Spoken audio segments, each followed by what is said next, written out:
الحمدللہ وحدہ لا شریک لہ والصلاة والسلام علی من لا نبی بعد۔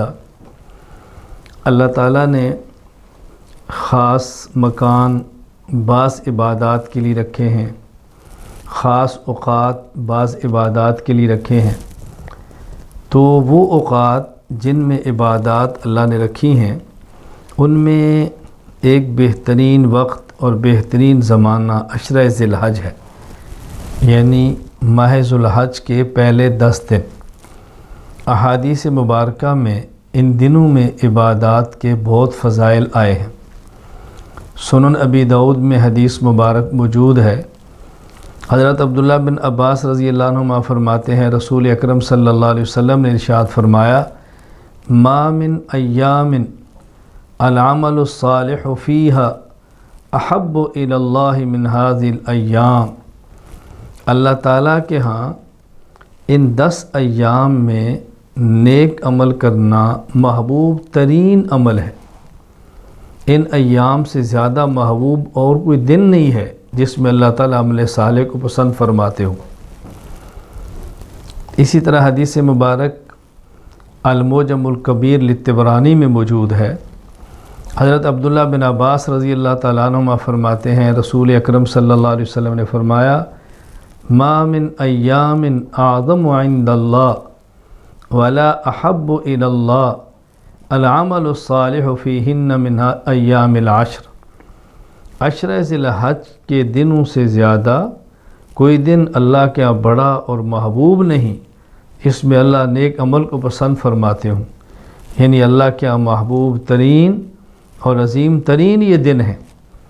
فاکثروا فیہن التسبیح والتکبیر والتحلیل، فاکثروا فیہن التسبیح والتکبیر والتحلیل، لہذا تم ان دنوں میں کثرت کے ساتھ زیادہ سے زیادہ تسبیح کیا کرو، تکبیر پڑھا کرو، تحلیل پڑھا کرو۔ تسبیح سے مراد سبحان اللہ، تکبیر سے مراد اللہ اکبر، تحلیل سے مراد لا الہ الا اللہ، یعنی ان دنوں میں سبحان اللہ، اللہ اکبر، لا الہ الا اللہ کثرت کے ساتھ بہت زیادہ پڑھا کرو۔ سنن ابن ماجہ میں ایک حدیث مبارک موجود ہے۔ حضرت ابو امامہ رضی اللہ تعالیٰ عنہ فرماتے ہیں، رسول اکرم صلی اللہ علیہ وسلم نے فرمایا، من قام لیلۃ العیدین محتسبا للہ لم یمت قلبہ یوم تموت القلوب۔ جو شخص دونوں عید یعنی عید الفطر اور عید الاضحیٰ ان کی راتوں کو ثواب کی نیت سے عبادت کرے، جس دن لوگوں کے دل مردہ ہوں گے، ان عبادت کرنے والوں کے دل زندہ ہوں گے، مردہ نہیں ہوں گے۔ اللہ اکبر۔ یہ 2 راتیں عبادت کی ہیں، یہ 2 باتیں غفلت کی نہیں ہیں، فحاشی بے حیائی کی نہیں ہیں، گانے بجانے شراب کباب کی نہیں ہیں۔ یہ اہل ایمان کی خوشی کی بات ہو رہی ہے، کفار کی عید کی بات نہیں ہے، اہل ایمان کی عید کی بات ہے کہ عید الفطر کی رات اور عید الاضحیٰ کی رات، اللہ اکبر، یعنی صبح عید الفطر ہے آج کی رات، صبح عید الاضحیٰ ہے آج کی رات، خوب عبادت کرو، اللہ دلوں کو زندہ فرما دیتے ہیں۔ سنن ابن ماجہ میں حدیث مبارک موجود ہے۔ حضرت ابو ہریرہ رضی اللہ تعالیٰ عنہ فرماتے ہیں، رسول اکرم صلی اللہ علیہ وسلم نے ارشاد فرمایا، ما من ایام الدنیا ایام احب الی اللہ سبحانہ ان یتعبد لہ فیہا من ایام العشر۔ ان 10 دنوں میں عبادت کرنا اللہ کو محبوب ہے، یہ دن اللہ کے پسندیدہ ہیں، محبوب ترین دن ہیں۔ ان دنوں میں اللہ چاہتے ہیں بندے عبادت کریں۔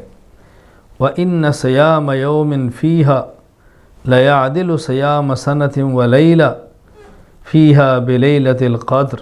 اللہ اکبر۔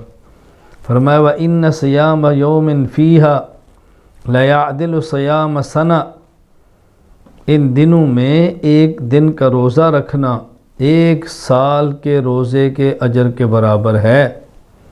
ولیلۃ فیہا بلیلۃ القدر، اور ان راتوں میں ایک رات کو جاگنا ثواب کے اعتبار سے لیلۃ القدر کے برابر ہے۔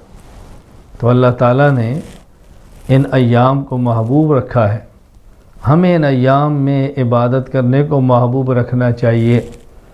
گویا مسلمان کے کمانے کے دن ہیں، آخرت کمانے کے دن ہیں، مسلمان کا سیزن ہے۔ جس طرح دنیا کا طالب یہ دیکھتا ہے کہ موسم اور سیزن کون سا ہے تاکہ دنیا زیادہ کماؤں، اللہ سے محبت رکھنے والا، جنت کا مشتاق، اللہ کی محبت کا دل دادا، وہ دیکھتا ہے کہ کون سے دن، کون سا سیزن، کون سا موسم ایسا ہے کہ جس میں عبادت کروں تو اللہ خوش ہوں۔